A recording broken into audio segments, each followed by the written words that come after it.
I think she's good. Okay, thanks, Lorenzo. You're a really inspiring person. Thank you for doing this. So yeah, I'm Stephie, and you guys want to get into the games industry, so I did that, and I want to tell you a little bit about my story and how that happened. So, oh, I have to do it here. Okay, so about me, I'm currently a content level designer at Wooga, and I've been working there for 3 years. I have a Bachelor of Arts degree.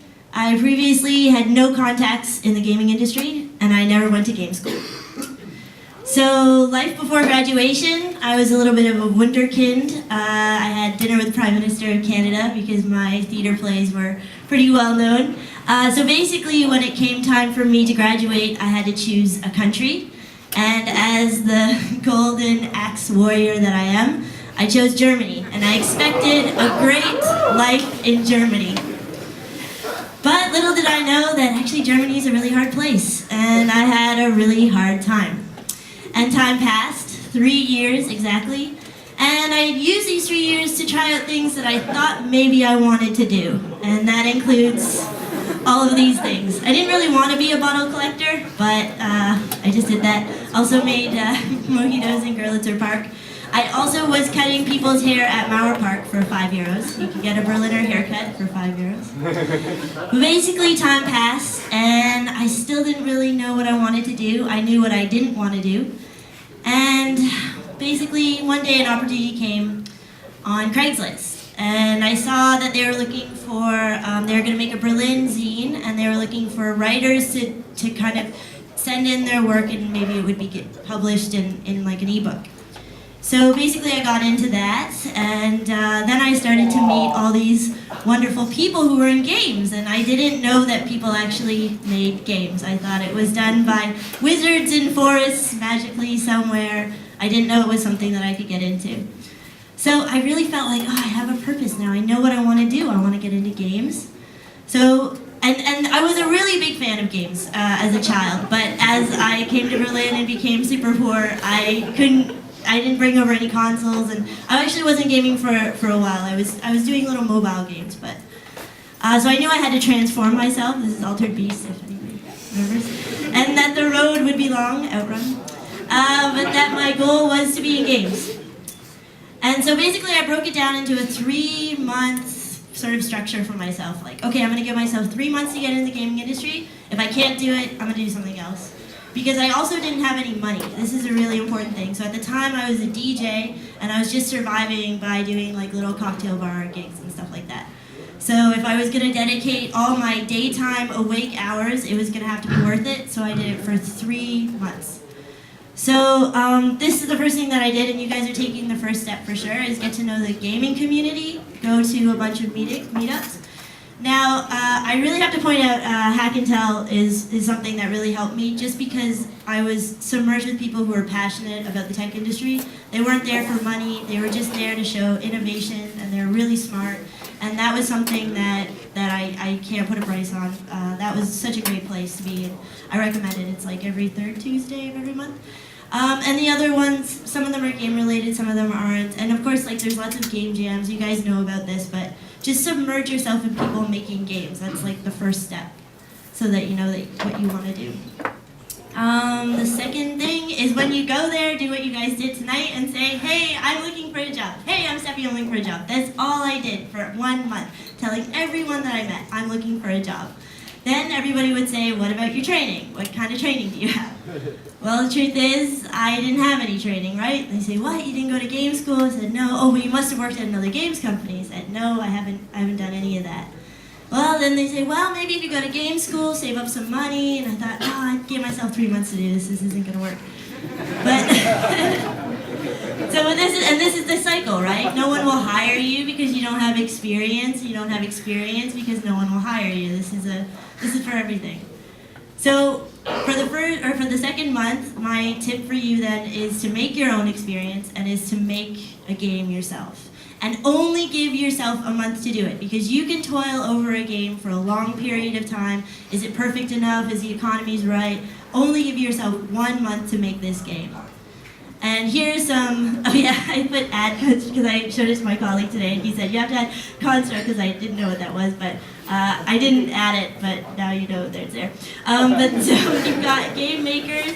In the middle is Codia. I'm not sure if you guys are familiar with Codia. Codia is really cool. It's 10 euros in the App Store, and you can use it on, it's for an iPad, so you can design on an iPad, so if you have a really long train ride, there's actually like no excuse for not making a game, right? You're saying like, oh, but I don't have time, but basically if you're sitting on a train anywhere and you have Codia, the coding language is actually Lua, and it's pretty good, and it has a lot of templates that you can use and change stuff. Personally, I use GameSalad, but if you're really advanced, you know, you can do Unity, and there's lots of things.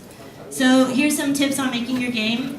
Make sure that it's simple. Make sure, well, okay, I think that you should already use a game that exists. You might argue with me on that one, but you're gonna get so wrapped up in this game, and if you're trying to reinvent the wheel, you're gonna lose time, and the whole point is for you to get experience and to really work on something that already works. So if you want to do Clash of Clans, you can do Clash of Clans, but I mean that's too big. You should do something really simple. I recommend an arcade game, and then it's customizable. And the bottom line is that you keep it free for people to try out. So when it's in the App Store, I know you want to make 99 cents, but if you have this like higher barrier, no one's gonna buy it and no one's gonna play it. Make your first game free.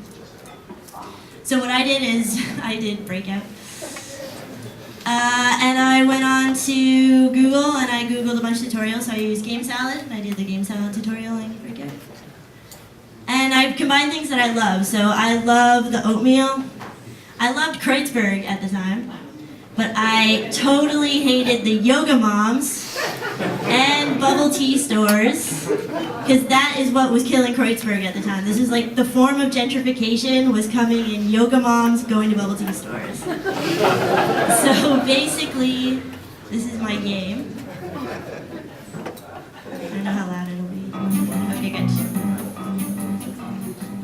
So I actually wrote Matthew Inman, and I said, Matthew, he's the guy from the oatmeal, and I said, Matthew, I'm really trying to get a job in the gaming industry. Can I use your art to get me a job? And he wrote back, or his wife wrote back, said, yeah, and gave me all the art assets. So that's why the game looks good.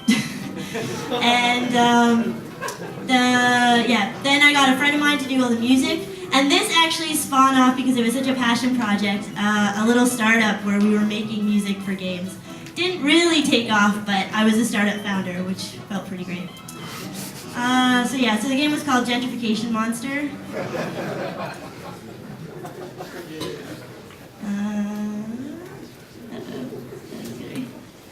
Okay, yeah. And then, of course, you got the dreaded Xcode submit to Apple bullshit, which can take forever, and that's something that you'll run into, and then, because you know so many people in the gaming community, maybe you can get some help with that, but you finish a game and then you have to go through a lot of other crap just to get it into a game store. So maybe you want to do Android, I don't know, but this probably took a year off my life and stress. And so then that brings you up to the third month. So you act like an indie game developer because you are now. You made a game. That's awesome. So what you need to do is community manage and tell everybody, hey, I made a game. You go onto Facebook and you make a page and you say, hey everybody, this is my page for my game. And then you go to the meetups and you say, hey, guess what? I made a game and I'm looking for a job. And you can play my game. And then you just say to everybody, hey, did you play my game? Can you get me a job? So this is one thing that really is a good tip. Focus on the company you want to work for and not necessarily the position. I think a lot of people want to get into game design, people want to do levels, but that might not be the easiest way into the company, and you should probably take in anyway into a company and find a company that you really like.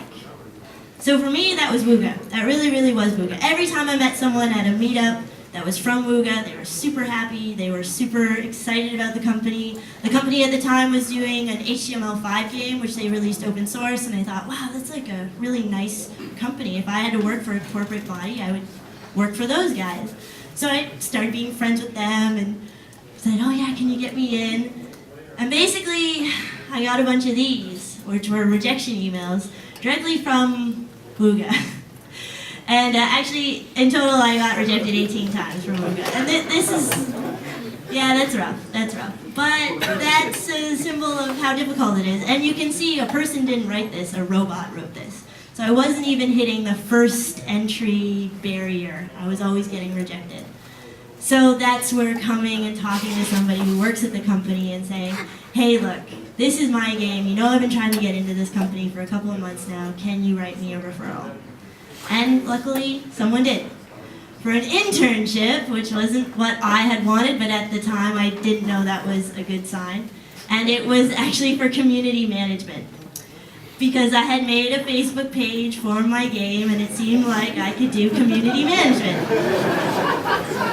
I should have seen that coming, really. But then from there was a QA position, so I was 2 months in community management and I moved into a QA position in Pearl's Peril. From there I went on to junior designer, which was awesome. I was designing the adventure scenes, which were super fun, which was really like any dream. And yeah, if you don't know anything about Pearl's Peril, it was kind of a huge hit. Then another dream of mine happened where Wooga decided they wanted to try a platforming genre, and I was a designer on that, and that was totally a dream. We stopped the project, but the fact that I got to make a platformer was amazing. Currently, well, that's totally top secret, but it's going to be really good. So just as a final advice, don't be afraid to take detours in the industry, and definitely show your passion in games just to get your foot in the door. I am around, so you can ask me questions now, or come talk to me. There's a bunch of people who are looking for jobs. Maybe I can help. Thank you.